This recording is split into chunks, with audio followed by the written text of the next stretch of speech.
Hey everyone, welcome to the latest installment of MSP Business School. As always, I'm Brian Doyle, and we're here today with what I think is going to be a very fun interview. I've had the opportunity to speak with our guest today and be on his podcast, both him and his twin brother, and they really run a fun podcast, and hopefully I can replicate some of that fun for him today that I enjoyed and experienced when I jumped on their podcast.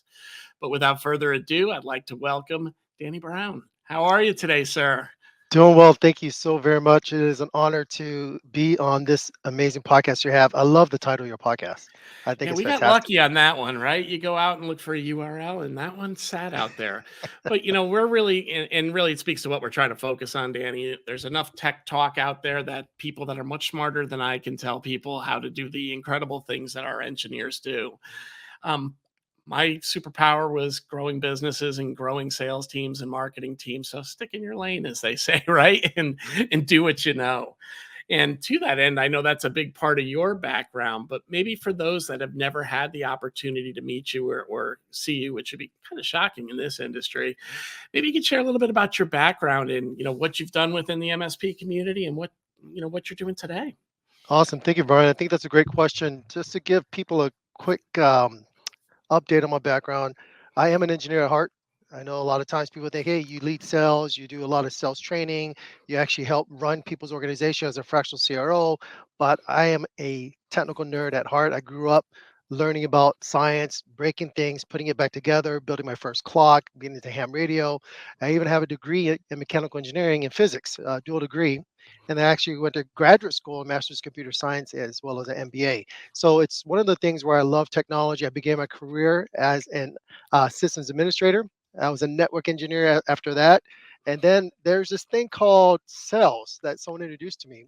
Said, Danny, you have a good way of taking something complex and being able to break it down and simplify it in terms that make sense to business owners. And I said, well, I speak their language. I speak their lingo. If I know exactly what's important to them, I know the industry, that's what I speak. And that's how I crossed over to the world of sales engineering. And then my career began at IBM from there as a sales engineer. And this is my first taste of learning how to blend technology and blend sales from a business perspective, a financial perspective. And then after working for several different, what we call OEMs, original equipment manufacturers at the time before cloud computing became really big, I decided that it was time for me to start a value-added reseller business. I understood the data center space. I knew what it looked like. And we decided to go all in with one vertical, architectural and engineering. And the reason why we did that because I felt like as an engineer myself, I was a nerd. I understood networking. I understood why you have to have big pipes in order to push CAD CAM drawings through. And one of our biggest clients happened to be the third largest architectural firm around the world, said, can you also do installation? Can you also maintain our network environment? And after several what I call Cisco refreshes, which was a lot of money at the time, Oh, back uh, then, we huge. we went from being a small player like this to being a huge player where Dell, Cisco, HP called us up all and say, "Hey, what are you guys doing? You're getting big all of a sudden. We need to know you." And that was my first taste of being an MSP, learning on the spot how to put together service contracts, how to deliver QBRs, all the things that people care about. Learning which tech stack works the best with the vendor, learning how to get my techs trained up from level one, level two, level three. So I went through this whole process, and after 8.5 years of a successful MSP, we sold it, and then I worked to work for a distributor, a cloud distributor. And that cloud distributor allowed me to continue to work with MSPs, traveled all the roadshow. And I want to say that my small team of 10 people had almost 60% of the company's revenue. So we're really excited about what we did, what we built, because we were in the community with MSPs and we understood them. We knew exactly some of the challenges they went through, and we built programs to make sure that their needs were met. So that's a little bit about my background. Also, I'm identical twin, and I spent some time in the military, so I do get the benefit from having veteran status when it comes to running my own company. But that's really my background, all in one Well, little quick minute. first, always thank you for your service. Certainly appreciate that. And, those benefits they give to the veterans, I think are well earned. There's things that should be happening there and probably more of it. But I don't want to gloss over something that kind of sat in my mind as you were giving your backstory. You were a technical person, so the traditional technical founder, And then not only did you gravitate to sales, but you embraced it. So maybe talk a little bit about just very high level. What was that transition like for you? I mean, that's probably the biggest struggle most MSP owners have today. I'm done with referrals and my friends, and now I got to go out and sell. How do we get going on that? Absolutely. That's a great question. What I realized that my company was stuck around the same revenue every single year. I knew that there was something not right. And what wasn't right was I knew everything, and my technical team didn't really have as much trust. I didn't have trust in them. And so one day I was doing an install, and my integrator, if you're into this business operation process, because I was a visionary, my integrator came to me and said, "Stop doing this." What am I doing? You can no longer do installs. You can no longer go on site and install a router, install a switch. You can no longer go on site and do troubleshooting. What am I supposed to do? You need to go and speak more. You need to go and be with the community more. You need to go to architectural engineering conferences more. You need to learn to let your people be 80% of what you are, and that's good enough. As soon as I let go, we went from a team of about three and one intern to a team of 13. We expanded from one office to three offices across the United States because I learned to let go of all the hats I was wearing. But it came because someone slapped my hand and said, "No, no more installs. No, no more technical refreshes. You're not allowed to do that anymore." And that's when I realized I was the bottleneck, not my people. And I think that's a good transition into getting deeper into the owner mindset, right? Because I think all of us tend to hold on longer, sit quicker. I hear too much with technical or with owners that I work with that, hey, it's just faster for me to get it done than to teach somebody. But the problem is then you've got to keep doing it, right? So I'd love to hear from you, some of your thoughts around the MSP owner mindset and what things that we might need to shed as baggage. You're absolutely right, Brian. There is this mindset the owners have. It's this fear mindset. It is the lack mindset, not the abundant mindset. Yeah. And once you let go of that fear mindset and you embrace the abundant mindset, you start to see things blossom. Your employees take ownership. Is what they call entrepreneurship, where they have this entrepreneurship mindset internally within your company. And when they have this entrepreneurship and they understand that you start to trust them, then their mindset changes to where they're like, "I'm a valuable piece of this organization. Everything I do matters in this organization." And that's the most important thing that has to be done. Starts with owner first. You have to let go. It's not that you're less. It's not Yeah. that you're not well. It's not that you're not awesome. You're amazing. You started an organization, you started a company. That is commendable. But what's more important than anything is learning to embrace that you can let go and grow. So I'm going to encourage our audience today, let go and grow. I know that's very difficult. And the second thing is, if you take care of the little things, the big things take care of themselves. And what I mean by the little things is that if you start putting little SOPs in place, standard operational procedures, you start doing little mini trainings in place, you start doing little ways that you can Love it. get your technicians trained. By the time the big thing comes up, we have to do it on their own. They're going to be ready to go. So take care of the little things, and the big things will take care of themselves. Yeah, it's amazing if you document your steps and processes even before you've got people on board, how much easier it makes that moment when you bring that person to transition. And I also love that statement about think about abundance and not scarcity, right? You hear it all the time. But I go back to even when I was an MSP, we sat between New York City and Boston, but there was 94,000 identified small to mid-sized businesses in Connecticut, right? Now, you could argue some of them were probably LLC shells and some of that, but let's say the number was even just 50,000. How many do you need as an MSP to truly have a kick butt business? 50, Absolutely. 100? You know what I mean? You don't need to conquer the world to really have an incredible, incredible service provider business. And I think you owners got to get in that mindset of, I just need to find my 50 or 100 ideal people, the people that I want to work with too. And let's build it from there. So I'd love to get your thoughts on, the MSP owner mindset and around maybe growth. Absolutely. First of all, know your ICP. In the sales world, we call that your ideal client profile. So it's very important. Look at your CRM, look at your financials, look at your data, and the more likely you're going to have 80-20 rule, where 80% of your revenue comes from 20% of your clients. And look at those clients. Where are they at? What vertical? What industry? What was the technology tech stack that you sold? And then go all in with that. And when you do that, you're going to start realizing that you're going to come across as a subject matter expert. Yep. You're going to come across as someone who people want to speak with, they're going to want to work with. They're going to actually have word of mouth referrals within the industry that stated, "Hey, Who do you need to work with? Who understands us? Who understands our regulations, our rules? Who can help us with IT? And I know that they're going to be there as a trusted advisor.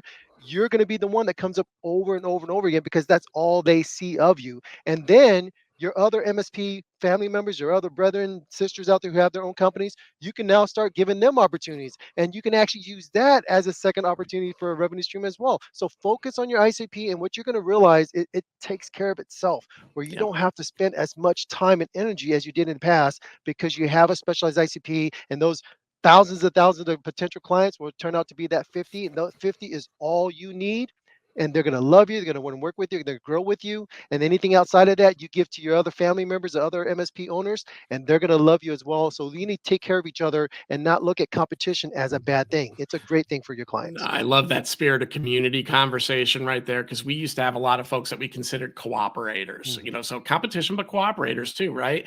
They were people that filled the gaps. Like Danny, when I was an MSP, we were really strong on the system side, but we weren't the Cisco guys. And you know what it cost to be a gold partner back in those days. You Oh, needed yeah. about $1 million just in payroll to hit all the different certifications with the different people you needed. So we used to work with a very good group that had those skill sets on place, but we were very conscious. We're protecting this account for both of us. Who's the lead? We'd be the system lead on their accounts. They'd be the network lead on our accounts. But we played under the same umbrella and protected each other from the outsiders that may be coming to take our turf. And it's really how we expanded out, because then we said, you know what? Good. Let's get really good at the niche we're good at, the things that we do best at, and let's partner for this. Partner for telecom, partner for these things, and let those people excel with us. So I love that you got that same mindset. And really, it's a win for all. The Absolutely. and I was thinking of another thing there too when you were talking about expansion and kind of get out of your own way too. And it's really, as an owner, you've got to sit there and create that brand awareness. And you talked about that.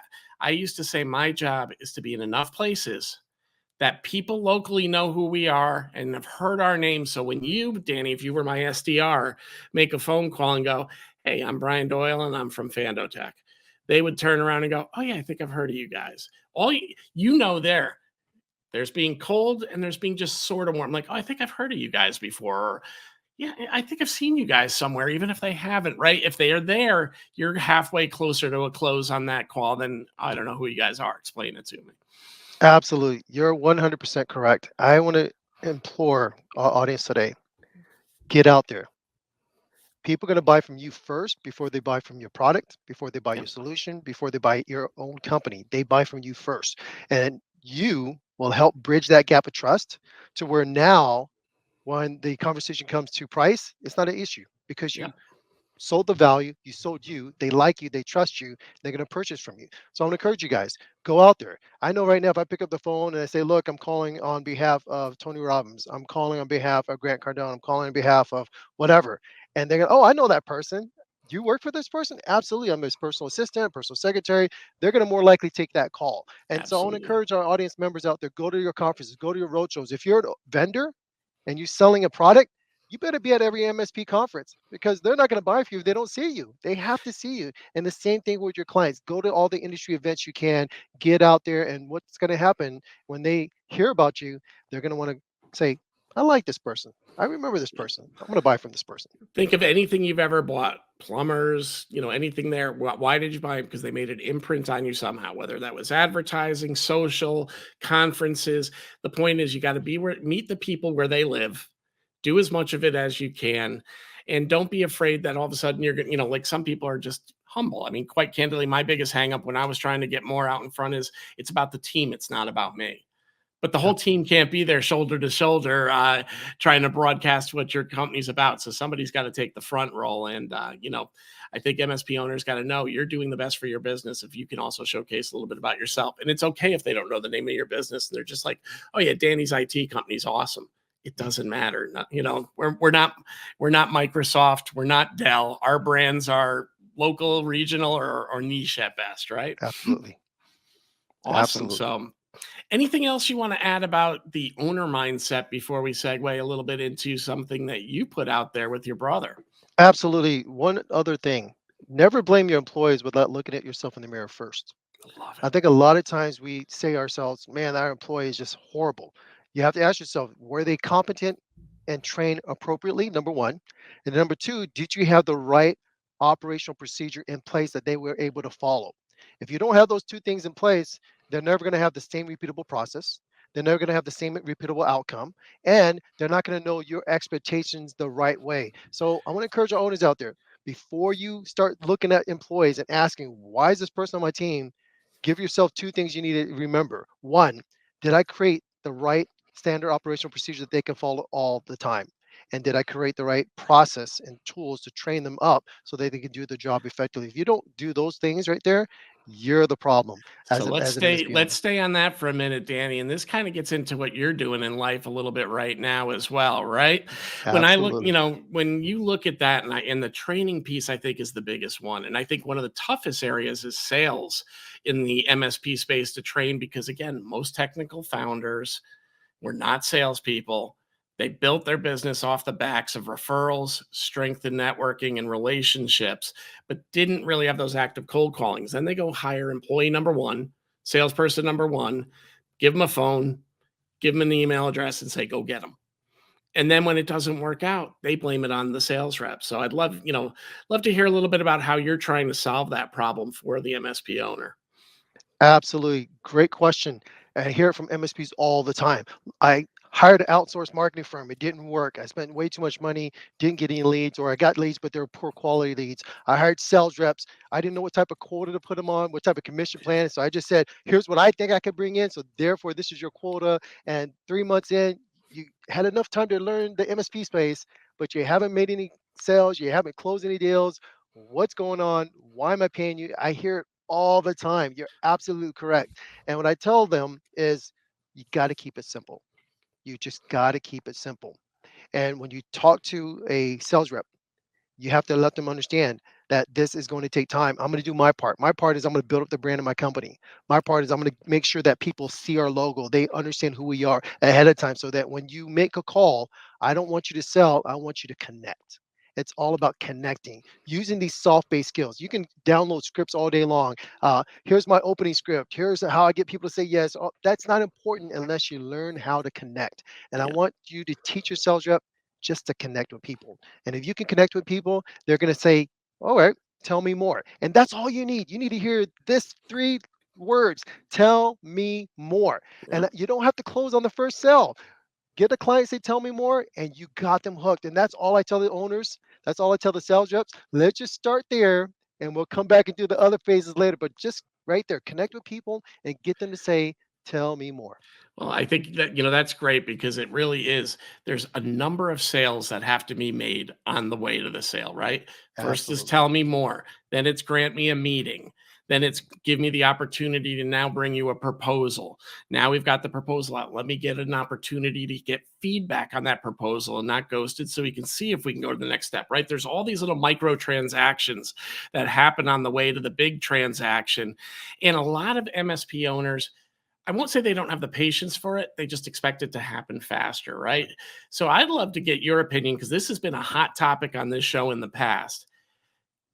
I Assuming your sales rep is doing their prospecting the way they're supposed to, right? They know how to pick up a phone, they know how to do the tactical steps. How long does it take, do you think, in today's era for a sales rep really to become a productive member of your team? Brian, first of all, I'm going to say great question.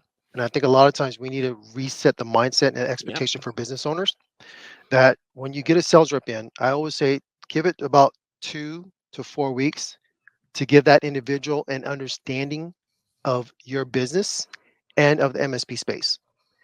So if they don't understand your culture, they don't understand your business, they don't understand what your strengths are, they don't understand your vision, your value statement, it means nothing. It's got to be very important where they internalize it, they adopt it, and they feel it, and they believe it, and that's who they are when they make their call. So it's very important to give a couple weeks to understand the culture, understand your vision, understand the company and what it looks like, what it sounds like, what it feels like, and then a couple weeks to kind of understand a little bit about the MSP space. Now, I only say a couple weeks because what's more important to a client is not the technology, It's, do you understand them? Do you get them? Do you understand them? And that's why I strongly stress MSP owners, please focus on the vertical, because as soon as you focus on the vertical, the sooner your sales rep can understand the terminology, can understand how to follow the news, what's happening in the industry, and things that, so they can try to build that relationship and bridge that gap of lack of trust. And once you do all that, everything else is what I call a lot simpler, and you're going to start seeing the deals in your pipeline start to close sooner than later. And now your job as CEO is to go back to the pipeline and ask yourself, how did this lead come in? Was it through the website? Was it through a chatbot? Was it through a referral? And can you yourself fine tune it a little bit easier and make the ability for the client to say, I want to know more, I want to know more, or I think I'm sold, I just need to hear a physical voice to move to the next level. So it's a combination of the owner and the sales rep kind of working really well together in that specific vertical with that specific ICP to bridge that gap of trust. And I love So, that part about the owner's responsibility in this mhm. too, right? Because you mentioned Grant Cardone. It sounds like you listen to some of the 10x disciples out there, and what they always say, right, is when what they always say is find the thing that's working and 10x it, right? And I think a lot Absolutely. of MSP owners are like, oh, we're starting to get some inbound leads, so now I'm going to work on going to do trade shows, or now I'm going to go do this instead of going, okay, we're getting some website leads. We're doing something right there. How do we expand that and get more? Right. So I love that part about the owner's responsibility, because shares sales is a shared responsibility. It is. And while your SDR, your BDR might be the catalyst to make it happen, everybody has to be playing their part to get that sale in the door. So good stuff. Absolutely. So Absolutely. maybe before we shift into a little bit about your book, let's talk though what a customer can expect if they want to learn more about App Meetup while we're on this topic. Absolutely. Go to our website at meetup.com. What you're going to find out is we create programs specifically for the MSP owner. Our job is, number one, to focus on your mindset. We want to give you that abundance mindset, not the lack mindset. From there, we're going to find out what works, and we're going to build out a repeatable, automated, standard operational procedure that every person and organization can follow. And that includes your vision, breaking down to individual metrics and goals for every employee. And that way, you don't have to micromanage your employees. They know exactly all the things they have to do every single day, what metrics, what tasks, in order to be able to hit a specific outcome. When everybody understands their role and they understand exactly what they do every day to be repeatable, then you know your how to make your money. And that's really what we're all about at Meetup, because we used to be in your shoes. We understood the fear of losing our best client and now having to let employees go, to the abundance mindset to where we were able to find what works and 10x it. And you're absolutely correct. We are 10x disciples. We believe in it. It works. And we teach that MSP business owner how to do the same thing. Awesome. So, guys, get out there if you're really struggling with that process piece of it, really struggling on onboarding. I definitely encourage you to go to appmeetup.com. For those watching on YouTube, we've got that up on the screen right now. But, Danny, let's shift gears to another passion project of yours, which, obviously, I think everybody's getting a sense that you love to educate and you love to share knowledge. But you recently wrote a book with your twin brother. Can you tell us a little bit about that? Absolutely. One of the funny things about having an identical twin is that you're always going to compete, and one person is going to be better than the other person in something. And my identical twin brother has always been better at speaking, and that's why I think I was a better engineer. I don't need to speak. I'll just go in the back room. I'll fix something. I'll work on something. My first job as a network engineer, I was actually doing dense web division multiplexing, taking electrical and optical and converting it. That was so fun to Brain me. just melted. And that was so fun to me. I used to design central office systems in the telecom companies. But one day, my brother said, "Why don't you just share a little bit? Speak up at your meetings, say something." And as soon as I started doing that, I realized I don't know what to say. I don't know how to say it. I don't know what to do. And he started giving me pointers. And pretty soon I realized there are a lot of technical people who are more comfortable speaking with their arms crossed, speaking with their back to the audience, just looking at the board or whatever it may be. And I start realizing that's not inviting. That's actually pushing people away. How do I invite people in? And that's when my brother started giving me these tips. And I started looking at the technical field. How can I help technical owners, technical co-founders to be able to articulate their value in a way that the audience can understand? And then how can I use nonverbal communication, because 70% of communication is nonverbal, in order to get people to lean in and say, tell me more. And so we wrote this book called Talk It Up, a guide to successful public speaking, to give you step-by-step thoughts on processes. Thank you very much for holding up the book, Brian, on how to become more confident in speaking. Yes, reading this book, putting this into practice can prepare you so that the next time you get up to speak, whether you're at a conference, whether you're speaking to your employees in the boardroom, or whether you're at a meet and greet, it's going to give you the tools you need to feel confident and to be able to showcase who you are and what you believe in. And I think it's fair to, say too, like some people are, really afraid of publicly speaking, even in a small situation like a networking format. And those uncomfortable moments can be almost paralyzing for people that have skills and really something important to share too. So I thank you for, kind of putting together a book that kind of helps people understand this is all you need to do. This is what it's all, this is why you need to do it. And some of the greatest speakers I've seen now were people that 20 years ago were engineers that wouldn't come out of their shell. But once they realized that they got past their imposter syndrome or whatever they were facing that was precluding them, now they got out there and said, look, I've got a message. I'm going to stay in my lane, but I'm going to expand on this message and say it to as many people as I can. And I think that's a big part too. Don't feel like you have to be unique in every setting. Take your core message, bring it to as many places as you can. Most of the time, there's different people sitting across from you in the room. So good Love stuff. it. Absolutely. Thank you very much for showcasing the book, and I'm so glad Yeah. that you enjoy it. Again, for those of you that are that are listening to the podcast, we're going to drop that link in our show notes too. So if you do want to take a look at that, you can get it. Those on YouTube, it'll be there as well. But of course, you saw the cover, and we certainly encourage you, to grab that. I'm reading it right now because one of my rocks for 2025 is to double up my sales or double up my speaking engagements. So, I went to the Absolutely. Masters. Absolutely. You have a great speaking voice, Brian, and you have great personality. Last year at the IT Nation pitch competition, when you got up there to speak and you were able to win second place, that showcased that people want to hear what you have to say, that what you have, the product you have, they need. And so I'm so happy and glad to hear that because I think you have the right personality, you have the right body language, you have the right voice. It is very inviting, by the way, Yeah. very inviting. And I tell people all the time, find out what your baggage is that you're carrying that's keeping you from doing it. Mine was while I can do these things, I don't like to be the center of attention, which is so funny because now I run podcasts and things like that. It's not my thing. It's always been a team game for me. I only grew up playing team sports. I played football. I played baseball. I did not, play solo event. Well, I guess I golf, but I'm not very good at that. But the reality is, it was always about the team and where I could contribute and do my part to make the team win. And I realized here at VCIO Toolbox, my biggest part on the team is being the champion that's taking the brand to market. So now I have to reevaluate my goals, change how you do it. And, I encourage MSP owners to realize that too. You are the face of that company and you owe it to your team. You owe it to the people that you've already taken on the burden of paying their salaries and making sure their families are fed and say, how can I make sure they're fed a little bit better? And really I'm finding getting out there is doing it and looking and watching people like you and your brother who have been doing it for a long time and others that are out there speaking and trying to learn what are they doing differently, and you really Mhm. realize they're just taking a core message to the streets, staying in their lane and making sure they say it many times. Absolutely. So anyhow, we're getting near the end of our time period here, Danny, and I want to allow some time for some final closing thoughts. But listeners, this podcast will be available anywhere that you download your podcasts. Of course, we have it up on YouTube. If you're watching right now, that's scrolling down at the bottom of our screen. Head over to our YouTube channel, MSP Business School, or at MSP Business School, because these interviews will be up there forever. And if you don't catch Danny now, catch him later with me. This has been a lot of fun for me too. But we're heading into the final part of our selling season, right? Summer is almost over. You and I are recording this at the end of August right now, and we're heading into where it's time to put on our big boy pants and get out Mhm. there and go make some money. Let's talk about maybe your thoughts about how to close 2024 with a bang.